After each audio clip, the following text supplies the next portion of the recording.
అమ్మ ఊరు నుంచి మామిడికాయ పంపించారు ఆవకాయ పెట్టుకోమని. మా పాపకైతే ఆవకాయ చాలా చాలా ఇష్టం అండి. నాకైతే చేయడం రాదు. అంటే నాకు పికిల్స్ అంతా ఈవిడే చేసిస్తారు. చికెన్, మటన్ అంతా, ఫిష్ అంతా కూడా. చూడండి, ఆవకాయ అంతా కట్ చేసేసి తీసుకొచ్చేసి నీట్గా తడి లేకుండా ఒక క్లాత్లో తుడిసేసాక ఒక స్పూన్ పసుపు వేసేసి, దాని తర్వాత గ్రౌండ్నట్స్ ఆయిల్ ఉంది కదా, అది కొంచెం వేసేసి బాగా మిక్స్ చేసేసారు.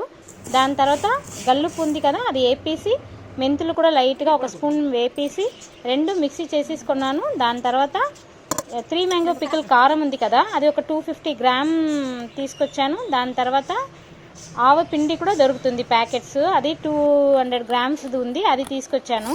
అన్నీ కలిపేసి ఇలా చూడండి, ఆవకాయలో ఇలా కలిపేశాక ఒక 100 గ్రామ్స్ ఎల్లుల్లిపాయ ఒలిచి ఉంచేసుకున్నాం కదా, అది వేసేసుకున్నాము. తర్వాత ఇంగువ కూడా కొంచెం వేసేసి బాగా మిక్స్ చేసేసుకున్నాము.